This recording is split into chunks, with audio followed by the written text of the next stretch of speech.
Shalom, selamat pagi Bapak Ibu Saudara-saudara yang dikasihi oleh Tuhan. Jumpa lagi kita pada pagi hari ini. Mari sebelum kita bersekutu bersama-sama mendengarkan firman Tuhan, kita terlebih dahulu berdoa.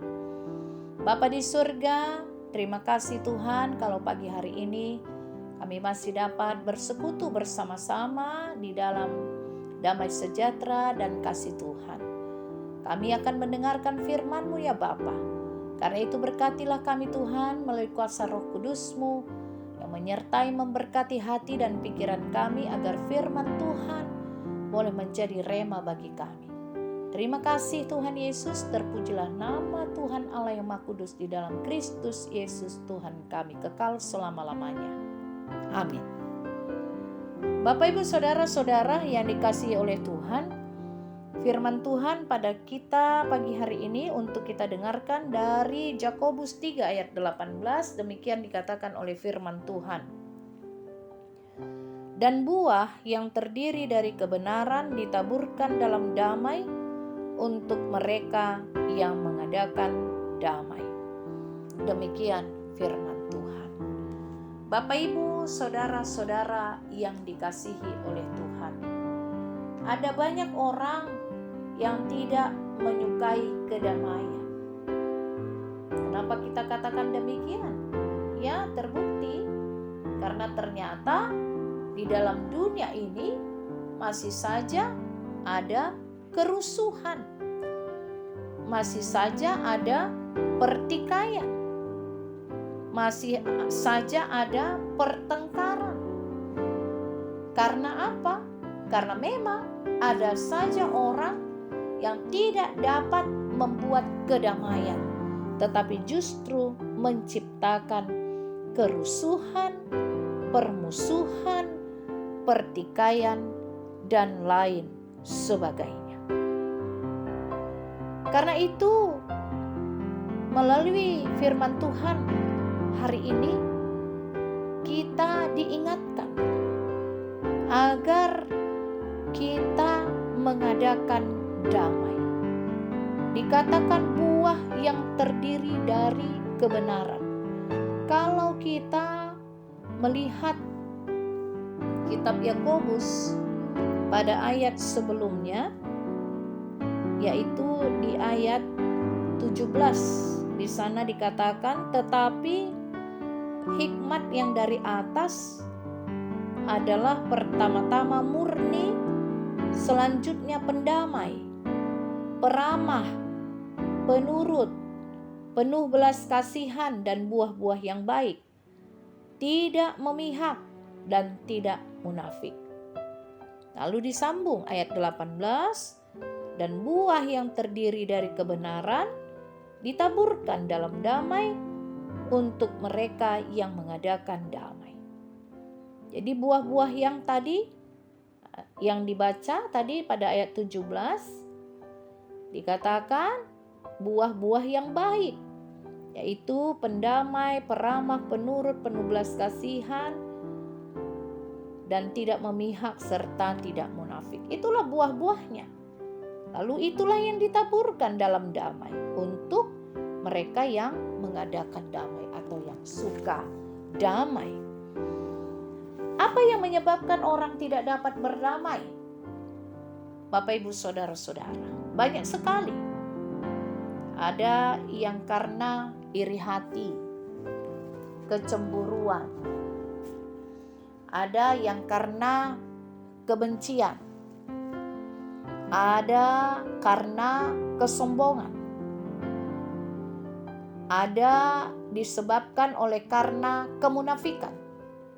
Hal-hal yang tidak menjadi buah kebenaran, bukan buah iman, lawan daripada semua kebaikan. Kalau kebaikan adalah berbelas kasihan, orang yang tidak suka damai tidak berbelas kasihan.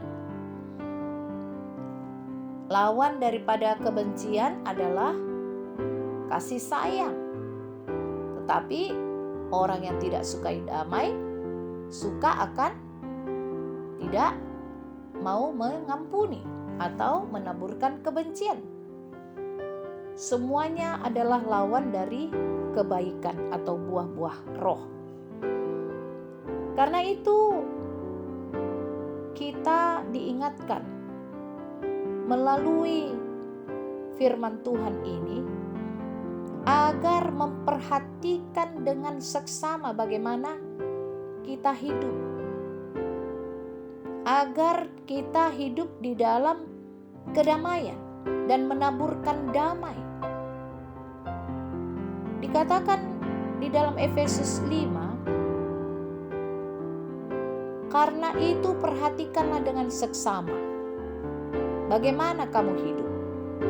Janganlah seperti orang bebal, tetapi seperti orang arif, dan pergunakanlah waktu yang ada, karena hari-hari ini adalah jahat.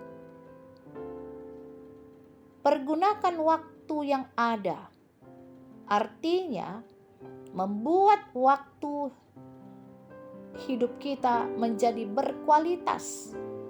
Bukan hanya sekedar banyak atau kuantitas dalam seluruh aktivitas kegiatan kita, tetapi berkualitas, bermutu. Hidup di dalam kedamaian, menaburkan kebaikan, hidup dalam pengampunan. Buah-buah roh kita lakukan setiap hari dengan kehidupan kita ini. Kita harus mengetahui kehendak Tuhan yang harus kita hidupi menurut firman-Nya dan memberi diri dituntun oleh Tuhan. Bapak Ibu saudara-saudara yang dikasihi oleh Tuhan Allah, gak usah iri hati, gak usah cemburu, gak usah mendendam, tidak usah membenci, tidak usah sombong, tidak usah merasa diri lebih benar atau menghakimi orang lain salah, saya benar. Sehingga hidup kita ini hidup di dalam damai sejahtera yang daripada Tuhan. Sehingga kita dapat menaburkan kebenaran firman Tuhan, kebenaran Tuhan di tengah-tengah kehidupan ini. Kalau orang lain meraih keberhasilan dengan cara yang tidak jujur atau licik atau bahkan dengan menjatuhkan orang lain, kita gak usah iri hati. Terus sajalah kita hidup seturut dengan kehendak-Nya. Kita harus yakin bahwa sebagai orang percaya kita sudah mendapatkan upah yang tersendiri dari Tuhan. Tuhan pasti sudah menyediakan berkat-berkat kepada orang yang sungguh mau hidup di dalam damai sejahtera Tuhan. Karena itu dikatakan dalam firman Tuhan Amsal 23 ayat 17, janganlah hatimu iri kepada orang-orang berdosa, tetapi takutlah akan Tuhan senantiasa. Karena memang Bapak Ibu Saudara-saudara, yang banyak menyebabkan hidup ini tidak dengan kedamaian kita jalani, kita tidak bisa hidup dengan damai dengan orang lain atau tidak dapat menciptakan kedamaian di tengah-tengah kehidupan kita karena iri hati. Karena kita suka menghakimi. Dia kan begini, dia kan begitu, gak pantas dia begitu. Nah, mulai timbul iri hati. Bapak Ibu Saudara-saudara membanding-bandingkan. Kita merasa kita lebih baik, kita lebih hebat, kita lebih rohani. Orang lain tidak rohani dia, tidak berhasil dia, tetapi kok kelihatannya hidupnya enak ya. Padahal dia kan begini, dia kan begitu. Kalau dibandingin dengan saya, sepertinya lebih rajin pelayanan saya, dia kan gak begitu. Kita suka sekali membanding-bandingkan hidup kita atau keadaan kita dengan orang lain.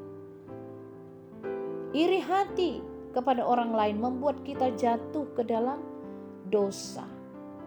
Sehingga tidak lagi tercipta kedamaian di dalam hati kita, tidak lagi tercipta kedamaian di tengah-tengah kehidupan kita, di tengah-tengah pelayanan kita, di tengah-tengah keluarga kita, atau di tengah-tengah masyarakat karena iri hati, karena kebencian, karena penghakiman, dan sebagainya.